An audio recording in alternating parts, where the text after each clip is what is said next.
ಜೀರ್ಣಕ್ಕೆ ಒಂದು ಬೆಸ್ಟ್ ಮನೆಮದ್ದು ಈ ಜೀರಿಗೆ.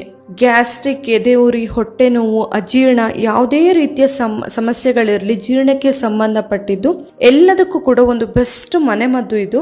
ಇದನ್ನ ಜಸ್ಟ್ ನೀರಲ್ಲಿ ಕುದಿಸಿ ಕುಡಿಬಹುದು ನಾವು ಆ ನೀರನ್ನ. ಇದರಿಂದಾಗಿ ನಮಗೆ ಜೀರ್ಣಕ್ಕೆ ಸಂಬಂಧಿಸಿದಂತಹ ಎಲ್ಲಾ ಸಮಸ್ಯೆಗಳನ್ನ ಕೂಡ ನಾವು ದೂರ ಮಾಡ್ಕೊಳ್ಬಹುದು. ಇನ್ನು ಮಲಬದ್ಧತೆ ಸಮಸ್ಯೆ ಇರೋರಿಗೂ ಕೂಡ ತುಂಬಾನೇ ಒಳ್ಳೆಯ ಮೆಡಿಸಿನ್ ಇದೆ. ಆಕ್ಚುಲಿ ಹೇಳ್ಬೇಕಂತ ಹೇಳಿದ್ರೆ, ಮಲಬದ್ಧತೆ ಸಮಸ್ಯೆ ಇದ್ದಾಗ ಏನಾಗುತ್ತೆ, ಮೋಷನ್ ತುಂಬಾ ಹಾರ್ಡ್ ಆಗೋದು ಅಥವಾ ತುಂಬಾ ನೋವು ಇರೋದು, ಈ ತರ ಎಲ್ಲ ಆಗ್ತಾ ಇರುತ್ತಲ್ವಾ. ಸೊ ಅದನ್ನೆಲ್ಲ ಕಡಿಮೆ ಮಾಡ್ಕೊಳ್ಳೋದಕ್ಕೆ ಕೂಡ ನಾವು ಈ ಜೀರಿಗೆನ ಬಳಸಬಹುದು. ಹಾಗೇನೆ ತಿಂದು ನುಂಗಬಹುದು ಅಥವಾ ಜಸ್ಟ್ ಜೀರಿಗೆ ನೀರು ಅಥವಾ ಜೀರಿಗೆ ಕಷಾಯವನ್ನ ಮಾಡಿ ಕೂಡ ನಾವು ಕುಡಿಬಹುದು. ಇನ್ನು ಶೀತ, ಕೆಮ್ಮು ಎಲ್ಲ ಇದ್ದಾಗ ಕೂಡ ಒಂದು ಬೆಸ್ಟ್ ಮೆಡಿಸಿನ್ ಈ ಜೀರಿಗೆ. ಜೀರಿಗೆ ಜೊತೆಯಲ್ಲಿ ನಾವು ಸ್ವಲ್ಪ ಶುಂಠಿನ ಹಾಕಿ ಅದರಿಂದ ಕಷಾಯ ಮಾಡಿಕೊಂಡು ಕೂಡ ಕುಡಿಬಹುದು.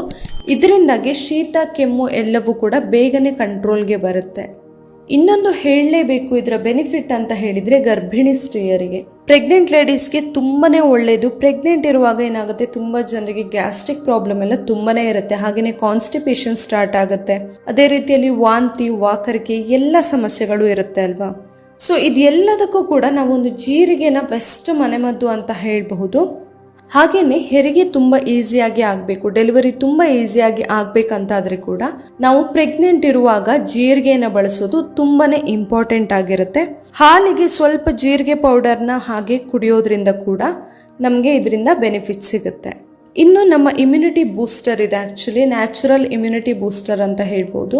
ನಮ್ಮ ದೇಹದಲ್ಲಿ ರೋಗ ನಿರೋಧಕ ಶಕ್ತಿ ಹೆಚ್ಚಿಸ್ಕೊಳ್ಳೋದಕ್ಕೆ ತುಂಬಾನೇ ಸಹಾಯ ಮಾಡುತ್ತೆ. ಹಾಗೇನೆ ನಿದ್ರಾಹೀನತೆ ಸಮಸ್ಯೆ ಇರೋರಿಗೂ ಕೂಡ ಒಂದು ಬೆಸ್ಟ್ ಮನೆಮದ್ದು ಈ ಜೀರಿಗೆ.